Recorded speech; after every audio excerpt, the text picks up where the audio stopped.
올해 우리 교회 80주년 기념으로 여러 가지 많은 행사를 지금 진행하고 있습니다. 그 가운데 하나가 선교지 방문에 대한 내용입니다.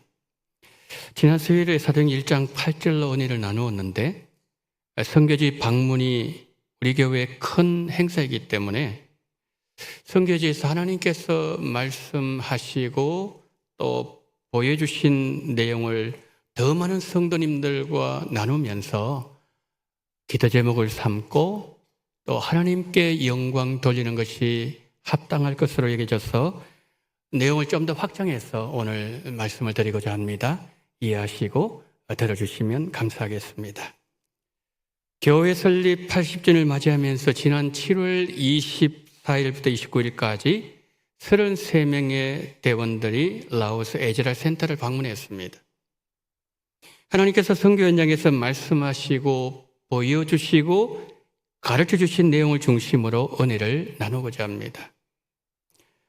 라오스 선교지 방문팀을 보내면서 교회는 세 가지 기도 제목 가지고 기도를 해왔습니다. 선교 현장에서 33년 동안 일하신 하나님을 만나게 하옵소서. 지금도 여전히 일하고 계시는 예수님을 만나게 하옵소서. 그리고 우리를 라오스로 부르신 하나님의 뜻을 깨닫게 해달라는 기도를 보내는 성도님들도 하셨고, 선교지 방문팀도 이 세 가지 기도를 하면서 라오스로 향했습니다. 선교 현장에서 우리에게 말씀하시고 보여주시고 깨닫게 해주신 내용들을 이 시간에 우리 성도님들과 함께 나누고자 합니다. 예수님께서 사도행전 1장 8절 말씀에서 땅끝까지 이르러 내 증인이 되라고 제자들에게 말씀하셨습니다. 예수님께서 제자들에게 이 말씀을 하실 때까지만 하더라도 제자들은 증인의 삶을 살지 않았습니다. 그러나 제자들이 성령 받은 이후의 삶을 보여주는 사도행전 2장 32절을 보면 자신들이 증인의 삶을 살고 있다고 증거하는 것을 보게 됩니다. 사도행전 2장 32절입니다. 예수를 하나님이 살리신지라 우리가 다 이 일의 증인이로다. 여러분, 사도들이 하는 말을 들으면 증인은 사도들이나 제자들처럼 특별한 사람들에게 주시는 사명으로 생각할 수 있습니다. 그러나 이 말씀은 모든 그리스도인들에게 주시는 말씀입니다. 이사야 43장 10절 보실까요? 나 여호와가 말하노라 너희는 나의 증인 나의 종으로 택함을 입었나니 이는 너희가 나를 알고 믿으며 내가 그인 줄 깨닫게 하려 함이라. 자, 여기서 나오는 너희들은 특별하게 헌신된 자들을 말씀하는 것이 아니라 보편적인 하나님의 백성들을 말합니다. 하나님은 그들에게 어떻게 말씀하지요? 너희는 나의 증인이다. 그리고 후반절에서는 증인이 어떤 사람인지 구체적으로 설명하고 있습니다. 증인은 나를 알고 나를 깨닫는 자를 말한다. 여러분, 이사야 선지자는 어떤 사람을 증인이라고 말씀하고 있다고요? 하나님을 알고 하나님이 어떤 분이신지 아는 사람. 여러분, 하나님을 알고 하나님이 누구인지 깨닫는 사람, 그 사람이 누굽니까? 성도들이죠. 그러니까 성경은 모든 성도들이 증인이다 라고 말씀하고 계신다는 거죠. 자, 오늘 본문은 우리 모두가 성령의 도우심으로 땅끝까지 가서 복음의 증인이 되라는 주님의 말씀입니다. 그런데 주님이 말씀하신 이 복음에는 세 가지 특징이 있습니다. 첫째, 복음은 역동성을 가지고 있습니다. 자, 성령이 임하시면 권능을 받고 예루살렘과 온 유대와 사마리아와 땅끝까지 이르러 증인의 삶을 살게 한다. 여러분, 복음의 역동적인 특징이 있는 것은 복음 안에는 생명이 있기 때문입니다. 누구든지 복음과 접촉하면 슬픔은 물러가고 기쁨의 사람 됩니다. 분리되었던 관계도 하나로 만들어버립니다. 미워하는 마음을 사랑의 마음으로 변화시켜 놓습니다. 복음이 우리 안에 들어오면 복음은 우리를 가만히 있지 않게 만듭니다. 일어나게 만들고 움직이도록 하고 달려가게 하고 변화를 가져오게 하고 증인의 삶을 살게 합니다. 복음의 역동성 안에서 33명의 대원들이 라오스를 향했고 라오스 현장에서 복음의 역동성을 하나님께서 우리에게 보여주셨습니다. 오늘 제 설교의 후반부에서 선교 현장에서 하나님께서 보여주셨던 두 가지 사례를 말씀드리게 될 것입니다. 자, 둘째, 복음이 가지고 있는 둘째 특징은 복음은 땅끝이라는 구체적인 방향성을 가지고 있습니다. 언제나 땅끝을 향하는 이 복음의 방향성은 하나님의 창조 사역에서부터 출발했습니다. 사람을 창조하신 하나님께서 사람을 하나님의 대리자로 세우시고 창조주 하나님의 하나님 되심을 땅끝까지 나가서 선포하라고 명령하셨습니다. 하나님의 창조주 되심을 선포하는 것은 하나님께서 우리에게 주신 사명이면서 동시에 하나님의 창조 명령입니다. 그러나 이 사명을 최초로 거부한 사건이 시나이 평지에서 있었죠. 창세기 11장의 바벨탑 건설 사건이었습니다. 결국 바벨탑은 허물어졌고 그들이 온 지면에 흩어졌던 것은 그들의 행위가 하나님의 창조 원리에 맞지 않았기 때문입니다. 성도 여러분, 우리가 무슨 일을 하든지 하나님의 법칙을 따라서 해야 됩니다. 그럼 문제가 없습니다. 하나님이 도와주십니다. 공산주의자들은 노동자들이 6일 일하고 하루 쉬는 것을 시간 낭비라고 생각했습니다. 그래서 생산성도 떨어질 것이고 그리고 그것은 불합리하다고 그들은 판단했습니다. 그래서 그들은 계속 기계를 돌렸습니다. 노동자에게 더 많은 일을 시키면 생산성이 높아질 것이라고 생각했습니다. 그래서 1929년에 스탈린 정부가 연속 노동 체계를 도입했습니다. 쉽게 말씀드리면 기계는 계속 돌아가게 만들었습니다. 그리고 노동자들을 더 많이 일을 하도록 했고 주일에는 쉬지 못하도록 만들었습니다. 그러면 여러분 생산성 올라가야 되지 않겠습니까? 그런데 생산성은 오히려 떨어졌고 노동자들은 병이 났고 여기저기서 문제가 생겼습니다.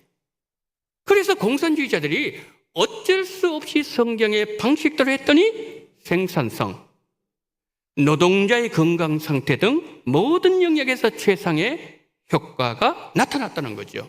왜요? 6일 동안 일을 하고 7째 날을 쉬는 것은 하나님께서 정해 놓으신 법칙이기 때문에 그렇습니다. 신민기 5장 13절 14절 보실까요? 엿새 동안은 힘써 내 모든 일을 행할 것이나 7째 날은 내 하나님 여호와의 안식일인즉 너나 내 아들이나 내 딸이나 내 남종이나 내 여종이나 소나 내 낙이나 내 모든 가축이나 내 문 안에 유하는 객이라도 아무 일도 하지 못하게 하고 내 남종이나 내 여종에게 너같이 안식하게 할지니라. 하나님의 뜻대로 살아라는 명령입니다. 여러분, 아브라함이 가나안 땅에 들어가서 정착할 때 성을 쌓았다는 기록이 없습니다. 제단을 쌓았습니다. 하나님의 부르심을 받은 아브라함이 타국에 가서 나그네로 살면서 누구보다도 보호가 필요했습니다. 성을 만들어야 된다면 아브라함부터 만들어야 되는 상황이었는데 왜 아브라함은 성을 쌓지 않았을까요? 히브리서 11장 10절은 이렇게 말씀하고 있습니다. 이는 그가 하나님이 계획하시고 지으실 터가 있는 성을 바랐음이니라. 여러분, 성도는 이 땅에서 자신의 성을 만들고 성을 보초로 삼는 자들이 아니란 말씀이에요. 성도는 하나님이 만드신 새 예루살렘 성을 바라보면서 하나님 보내시는 땅끝으로 가서 새 예루살렘 성의 주인 되시는 예수님을 자랑하는 자들, 그들이 바로 성도들이라는 거예요. 자, 그러면 우리가 가야 될 땅끝 어디인가요? 자, 미국의 선교사 딕 헬리스는 이런 말을 했습니다. 그리스도가 없는 모든 영혼은 선교지이며 그리스도가 있는 모든 영혼은 선교사이다. 우리 옆집 이웃이 하나님의 창조주 하나님 되심을 모르고 있다면 우리 이웃집이 우리의 땅끝입니다. 내가 늘 만나는 그 친구가 하나님이 창조주 하나님 되심을 모르고 있다면 그 친구의 마음이 땅끝입니다. 우리 식구 중에 예수님 믿지 않는 가족이 있다면 우리 가정이 땅끝입니다. 주님은 제자들과 우리들에게 그곳이 너가 가야 될 땅끝이라고 말씀하고 계십니다. 제자들은 사도행전 1장 8절 말씀을 마음에 새기면서 땅끝으로 가야 되었지만은 그들은 예루살렘 성 안에 갇히고 말았습니다. 여러분, 예루살렘 성 안에는 구제와 성창과 기도와 치유도 있었지만 그들은 가장 중요한 것을 망각하고 있었습니다. 그것은 복음이 가지고 있는 본질인 복음의 방향성이었습니다. 창조 때 하나님께서 사람들에게 명령하셨고 사도행전 1장 8절에서 주님께서 제자들에게 명령하신 복음이 지향하는 복음의 방향성, 땅끝을 잃어버렸다는 거지요. 이런 바벨탑은 예수님 안에 있는 자들도 살 수 있다는 교훈을 주고 있다는 거죠. 그래서 우리는 땅끝으로 가서 복음의 증인이 되라는 주님의 말씀을 늘 기억하면서 살아야 됩니다. 우리도 만약에 불순종의 죄에 빠지면은 우리의 신할 평지에서 우리끼리 안주하고 복음의 역동성과 방향성을 잃어버리고 맙니다. 물이 고여 있으면 썩습니다. 교회도 마찬가지예요. 복음의 구체적인 방향성을 두고서 우리 삶을 한번 점검해 볼까요? 나의 직장에는 복음의 역동성이 살아있는가? 내가 친구를 만나서 대화할 때 나로부터 그 친구에게 복음의 물줄기를 흘러가고 있는가? 내가 지금 계획하고 있는 사업 가운데 복음의 방향성이 나타나고 있는가? 우리가 어떤 일을 하든 그 일이 하나님의 창조 목적과 동일한 방향이면 문제가 없도록 하나님께서 지켜주시고 보호하여 주십니다. 140년 전에 선교사님들 통해서 내 가슴에 흘러들어오게 하신 이 복음의 물줄기가 땅끝으로 흘러가야 돼요. 땅끝으로 향하는 이들에게 주님의 충만한 은혜와 복음의 능력이 함께 하실 것입니다. 복음이 가지고 있는 세 번째 특징, 복음이 복음되기 위해서는 기도가 뒷받침되어야 됩니다. 사도행전 1장 14절 보실까요? 여자들과 예수의 어머니 마리아와 예수의 아우들과 더불어 마음을 같이하여 오로지 기도에 힘쓰더라. 자, 이번에 라오스를 방문했을 때 하나님께서 보여주신 내용 중에 두 가지, 앞에서 말씀드린 두 가지 예를 들려드립니다. 금요일부터 토요일까지 어성경의 읽어지는 강의를 했습니다. 그리고 금요일 밤에 금요 집회가 있었습니다. 그 금요일 밤에 망핀 교회를 담임하는 원통 전도사님이 간증하셨습니다. 자, 사진 한 장 좀 보여주시겠습니까? 자, 저기 사진을 보시면은 저기 왼쪽에 계시는 분이 완통 전도사님이세요. 여러분, 저 강을 그냥 저 옆에 저 뒤쪽에 나무가 있으니까 한 10여 분, 한 5분 정도 지나가면은 건너갈 것 같죠? 저 강은요, 5시간 지나야 건널 수 있는 강입니다. 그리고 저기 오른쪽에 보면은 이제 오토바이, 저 왼쪽 오토바이 타고 계시죠? 지금 에즈라 센터로 오고 있는 길이에요. 저 이제 오른쪽에 보면은 짐을 내리고 있는 그 장면을 보여주고 있습니다. 오토바이로 패인 흙길을 6시간 산을 넘고 6시간 달려와야 됩니다. 배로 5시간 가서 강을 건너고 거기서 내려서 수도로 오는 버스를 12시간 타고 이틀을 걸려서 에즈라 센터에 왔다고 합니다. 여비를 마련하기 위해서 키우던 닭과 돼지를 팔았습니다. 제가 전사님 간증을 들으면서 100년 전에 평양에서 있었던 일이 생각났습니다. 우리 한국 초대교회 때 선교사님의 복음을 전할 때 어느 해 말씀 사경회가 있었습니다. 근데 평양의 겨울은 추울 때 영하 30도에 딱 내려갑니다. 그 음동설 안에 광으로 된 옷을 입고, 그게 뭐 본이 됩니까? 하나님의 말씀을 듣기 위해서 이틀을 걸어서 왔는데 손과 발이 다 얼어버렸습니다. 배가 너무너무 고픕니다. 정말 포기하고 집으로 돌아가는 상황이었지만 하나님의 말씀을 듣는 기쁨과 설레임으로 오는 성도들이 그때 있었습니다. 여러분, 말씀을 듣는 자세가 얼마나 귀합니까? 이분들은요, 이미 마음밭이 옥토로 경작되어 있는 상태예요. 그러니까 이분들에게 100배의 결실이 나타난다는 거죠. 어떤 말씀을 전해도 스펀지처럼 말씀을 다 흡수합니다. 말씀을 소중하게 여겼던 성도들에게, 한국 초대교회에 충만한 복이 임하게 하셨고, 우리 원통 전도사님에게도 그렇게 하셨어요. 근데 금요일날 밤에 이 원통 전도사님의 간증 내용 잠시 소개해드리고자 합니다. 공산국가 라오스에서 전도사님이 복음을 전하다가 감옥에 들어가게 되었습니다. 간수들이 회유합니다. 너 예수 믿지 않겠다고 말 한마디만 하면은 어떤 책임도 묻지 않고 즉시 석방시켜 주겠다. 그렇지 않으면 너는 이 감옥에서 죽을 것이다. 전도사님 대답합니다. 나는 감옥에서 죽어도 상관없고 죽어도 예수님을 믿을 것입니다. 그러자 견디기 힘든 고문이 시작되었습니다. 그러나 전도사님은 불같은 시험을 끝까지 견뎌내었습니다.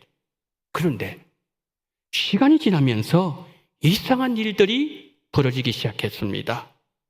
전도사님을 옥에 가두고 괴롭히고 협박하던 사람들이 한 사람 한 사람 죽어나가기 시작했어요. 그들에게 두려움이 엄습하기 시작했습니다. 다음은 내 차례인가? 이 사람 건드리면 나도 죽겠구나. 건드리지 못하는 겁니다. 감옥에서 나왔습니다. 아무도 건드리지 못하는 가운데 복음을 힘있게 증거하고 있다고 간증을 하셨습니다. 그런데 셋째 날 토요일이 되었습니다. 오전 시간에 성경 읽어진의 강의를 마무리해야 되는데 그분들이 이렇게 반응했습니다. 우리가 어떻게 해서 이 비엔티안까지 왔는데 이틀을 걸려가지고 가축을 팔고서 그렇게 해서 우리가 여기 왔는데 1시간만 더 있으면 안 되겠습니까? 사모님께서 그렇게 그들이 말씀하셨다는 말씀을 하는 것을 들었습니다. 그리고 이분들이 얼마나 불같은 핍박 속에서 신앙을 지키고 있는지, 그런데 이분들 입에서 나오는 말은 언제나 감사하다는 거예요. 환경도 감사하고 예수 믿는 게 감사하고 그리고 교육 활동을 할 수 있는 게 감사하고 항상 감사한데요. 그런데 그분들을 보면서 사모님께서 때로는 우리가 살아가다 보면은 좀 마음이 상하고 불평할 때가 있지 않습니까? 그런데 그분들 생각 불평이 안 된대요. 사리도 못 받으면서 저들이 그렇게 해서 생명을 내놓으면서 믿음을 지키면서 신앙생활하고 있는데, 그러면서도 감사하고 있는데 내가 왜 불평해야 되냐고, 내가 무슨 불평거리가 있냐고 하나님 너무 부끄럽다는 거예요. 우리는 라오스보다 훨씬 더 좋은 환경에서 신앙생활하고 있죠. 우리는 그들이 10번 감사, 우리는 100번 감사해야 될 것입니다. 사모님 부끄럽다는 거예요. 그래서 감사하면서 사역을 감당하고 계신다는 말씀을 제가 들었습니다. 여러분, 하나님께서 우리에게 많이 우리에게 보여주신 것이었어요. 그런데 하나님의 말씀이 선교 현장에서 살아 움직이고 있다는 것, 이거 가장 먼저 우리에게 보여주셨어요. 하나 더 말씀드립니다. 둘째 날 빠강교회를 방문했습니다. 그러니까 성도들이 기다리고 있었어요. 그 성도들에게 이제 인사하고, 여러분 아까 영상에서 보셨던 것처럼 아이들이 찬양하는 그 찬양의 소리를 듣고 그리고 이제 나오는데 한 자매님이 기도를 요청하셨어요. 그 그래서 어떤 경우인가 이렇게 들어보니까 이 귀에서 계속해서 남자와 여자가 말을 한다는 거예요. 밤에도 말하고 낮에도 말하고 잠잘 때도 말하고 밥을 먹어도 말하고 견딜 수가 없다는 거예요. 너무너무 스트레스 받아가지고 정상적인 직장 생활이 불가능했습니다. 그래서 고향으로 내려와서 쉬는 중에 우리가 왔다는 소식을 듣고 교회로 온 거예요. 그런데 이 자매가 어디 근무했는가 하면 호텔에 근무했습니다. 이런 호텔에 어떤 특수한 환경이 있지 않습니까? 다는 그렇지 않지만은 그 호텔에서 자매가 참 이쁩니다. 악한 영의 공격을 받은 거예요. 조금 제가 이제 영상을 보여드리겠지만은 여러분 영상을 잘 보셔야 되는 장면이 하나 있어요. 제가 그 자매 머리에 손 얹고 기도할 겁니다. 그리고 그 손을 어깨에 얹고 기도할 겁니다. 그런데 이 자매가 언제 괴로워한지 잘 보십시오. 집사님이 이제 영상을 촬영하셨는데 너무너무 무서웠대요. 기도하는데 이 자매 눈빛이 변하는데 막 섬뜩하면서 공포가 임하는데 견디기 힘들 정도의 그런 무서움을 경험했다고 합니다. 자매 속에 있는 악한 영이 역사했기 때문이지요. 여러분, 악한 영은요, 나사렛 예수 그리스도 이름을 가장 두려워합니다. 영상 보여주세요. 자비로우신 주여, 이 사랑한 자매를 불쌍히 여기주시옵소서. 저녁에 잠을 자지 못하고 있는 가운데 사오니 아버지는 사랑한 자매에게 안식을 허락하여 주시옵소서.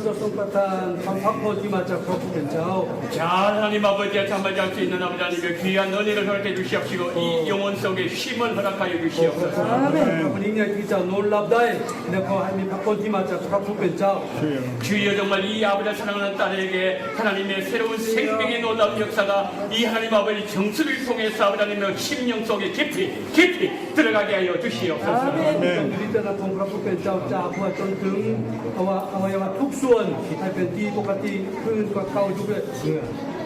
안식하게 하시는 주님을 만나게 하여 주시옵소서. 주여, 이 사랑하는 아버지의 딸을 불쌍히 여겨 주시옵소서.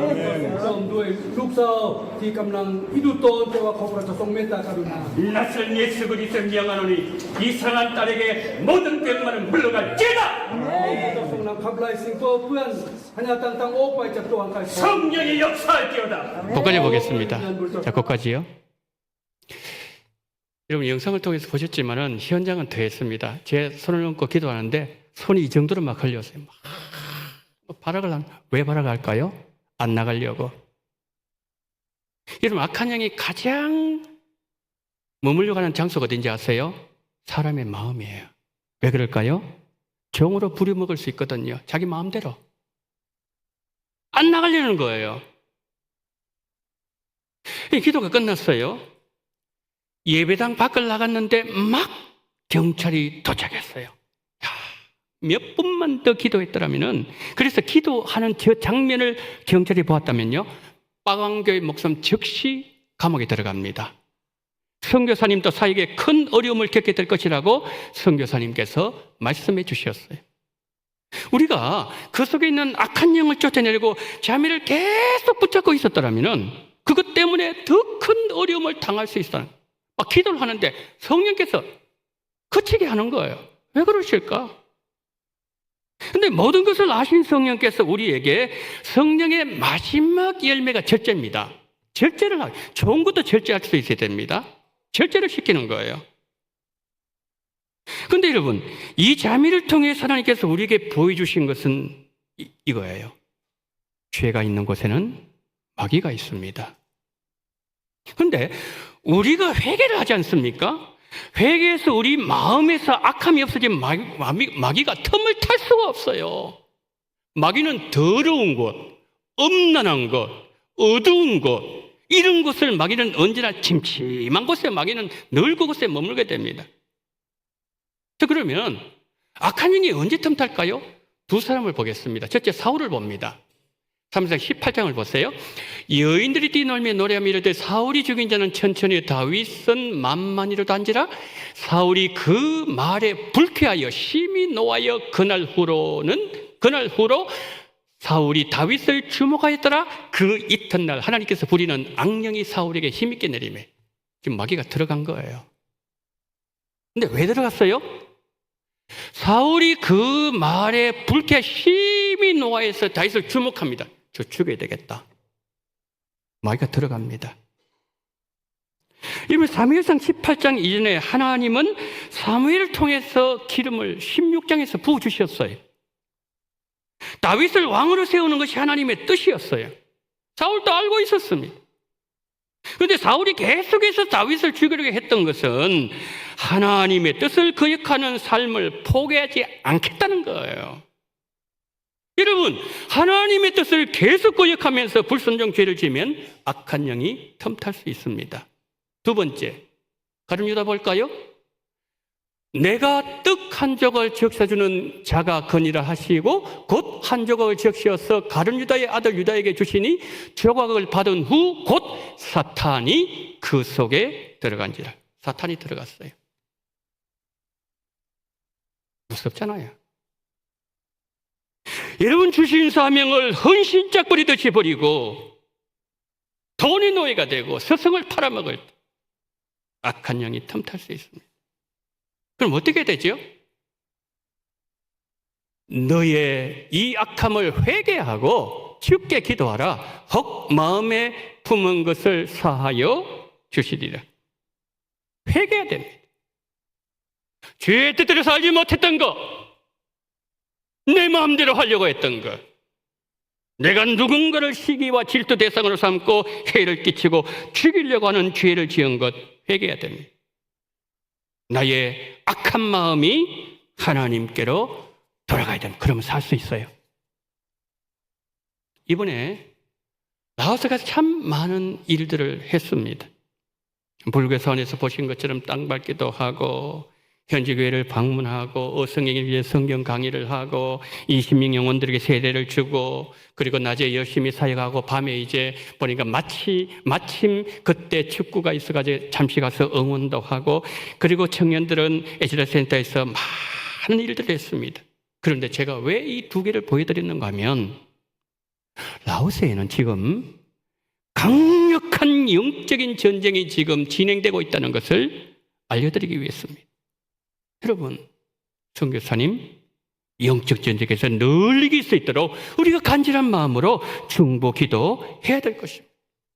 지금도 라오스 북부 지방에는 그 뱀을 숭배하는 영매들, 말하자면 무당들, 이 무당들과 목사님들이 영적 대결하는 곳들이 많다고 합니다. 여러분, 선교사님이 파송받고 33년이 되었는데 하나님께서 33명의 선교지 방문팀을 가도록 하셨고 선교 현장에서 33살의 랑자매를 만나게 하셨습니다. 33년, 33명, 33살. 우리 계획한 것도 아니었습니다. 하나님께서 그렇게 하신 거죠. 랑자매는 집이 시골이었다고 합니다. 근데 그 자매를 저기 시골 두면은 안 될 것 같아가지고 부모님 동의를 얻고 에즈라로 데리고 왔습니다.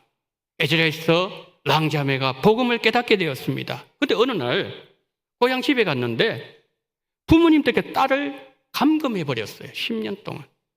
연락이 끊겨버렸습니다.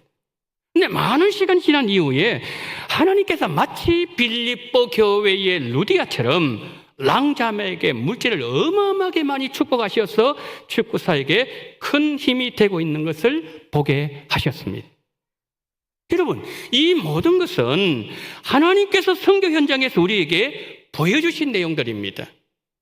제가 설교 시작하면서 말씀드렸던 것처럼 우리는 세 가지 기도 제목 가지고 그 땅을 갔습니다. 선교 현장에서 33년 동안 일하신 하나님을 만나게 해주세요. 지금 대전에 일하고 계시는 예수님 만나게 해주세요. 우리를 왜 그곳에 보내셨는지 그곳에 보내신 하나님의 뜻을 이루어 달라고 우리는 기도를 했습니다. 하나님께서 우리에게 33년 동안 일하신 것을 보여주셨습니다. 우리 선교사님을 배운 그 제자들 중에 교회를 개척해서 정말 아름답게 사역을 잘 왕성하게 있는 그런 교회도 방문했습니다.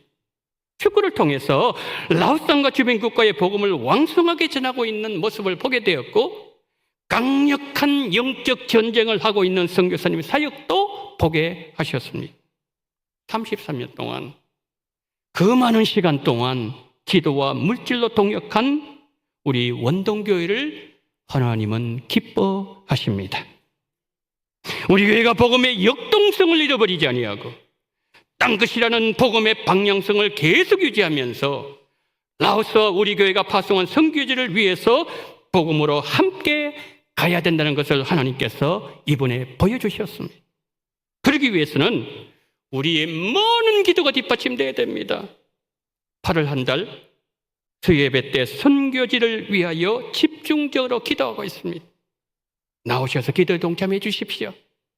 우리 교회가 사도행전 1장 8절 주님의 명령을 잘 받들어서 수리 안디옥 교회처럼 땅끝까지 복음을 전하는 데 귀하게 쓰임받는 교회가 되고, 또 너무나도 귀하게 랑자매처럼 정말 귀하게 쓰임받을 수 있는 우리 성도님들 다 되시기를 예수님 이름으로 축복합니다. 아멘.